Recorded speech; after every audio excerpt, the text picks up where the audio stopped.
Hi, my February wrap-up. And even though February is a short month by about 3 days, I've still managed to read 10 books.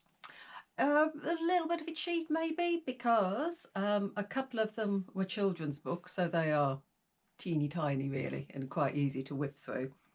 And one of them was, and another one, no, actually 3 of them you could say were children's books, but we'll get onto that in a minute.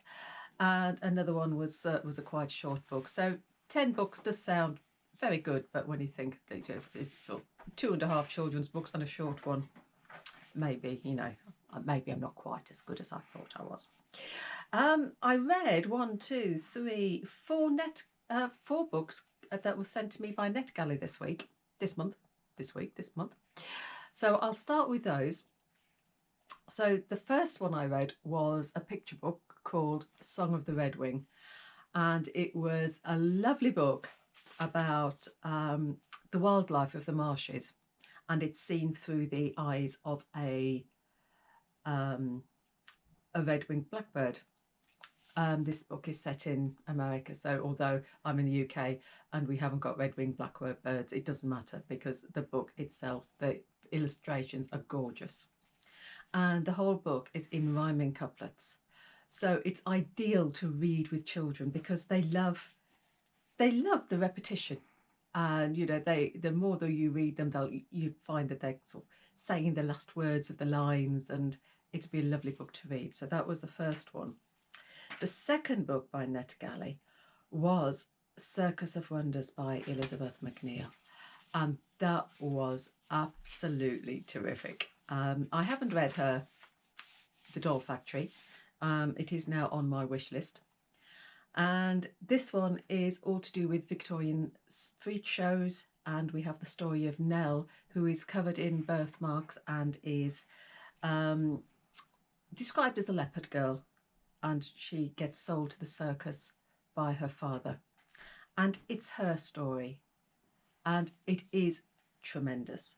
It's a lovely story. You never know quite how it's going to end, but you are with Nell the whole way.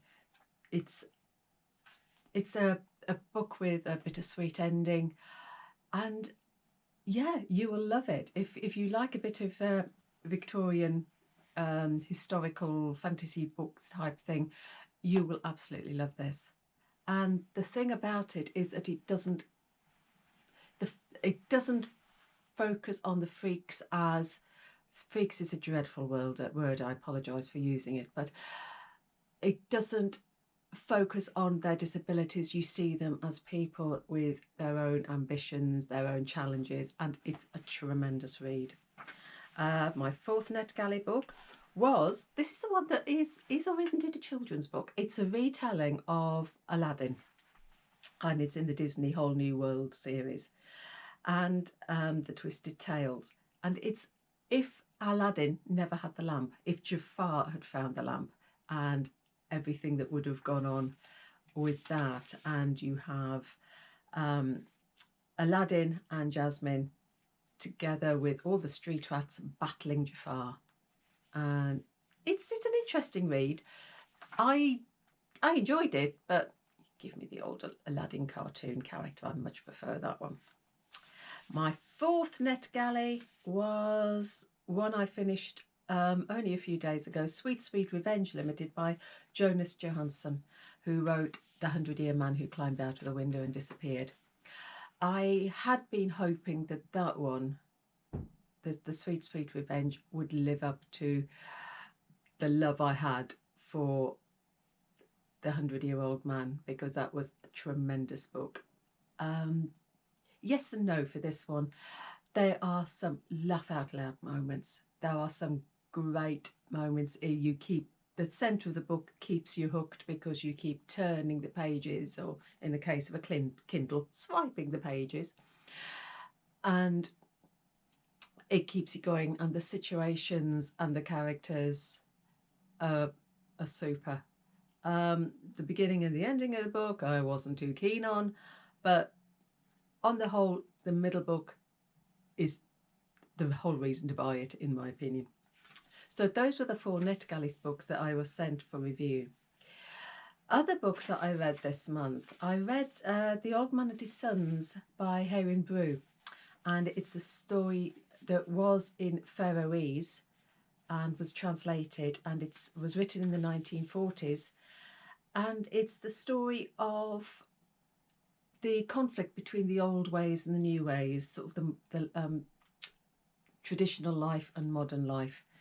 And you have Kettle and his wife, who are sort of peasant farmers on the Faroe Islands, who live by scavenging what they can on the shoreline, who never owe any money, to the children who live life for now and will borrow and repay when they get paid.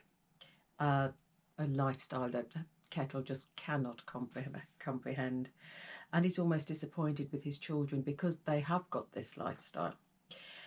And the whole book starts after quite a brutal whale hunt, when Kettle actually buys whale meat to survive on and ends up incurring a debt, something he absolutely abhors. And the book is about him trying to gather enough money to repay this debt. Right, what else did I read? Oh yes,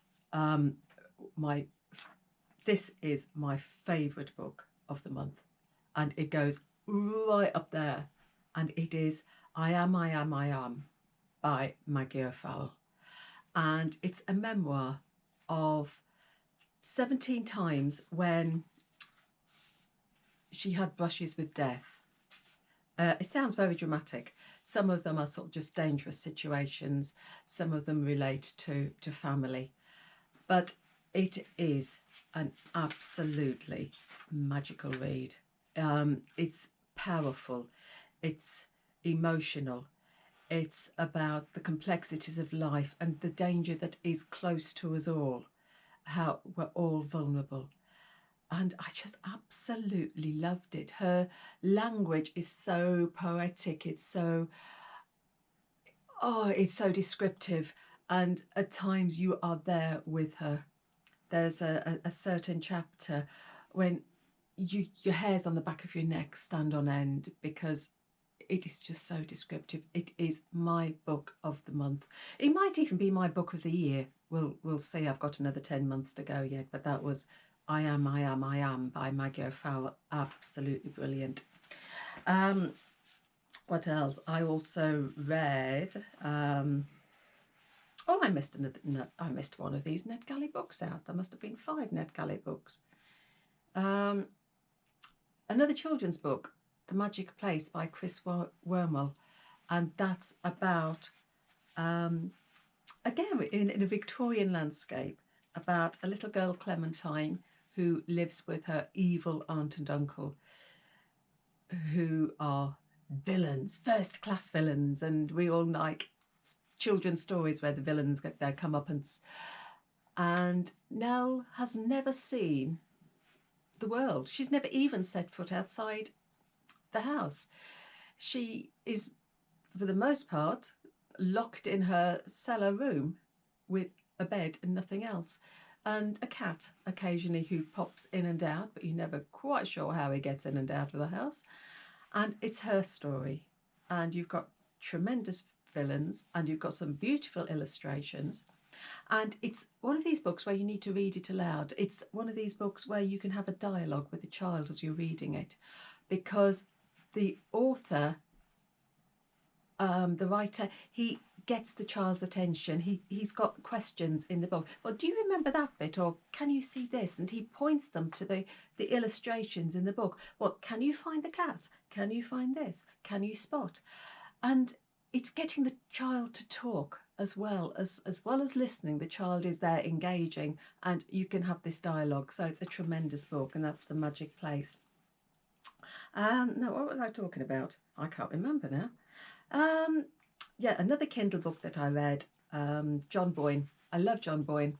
And this was A History of Loneliness, all about a priest and his experiences when the abuse of children by the Catholic some Catholic priests hid the news.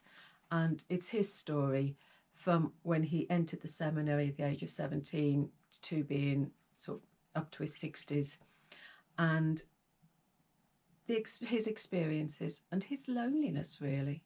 It's a very, very touching story. The only two hardbacks physical books that I read this time, Margaret Atwood's The Testaments and Marian Keyes' Grown Ups.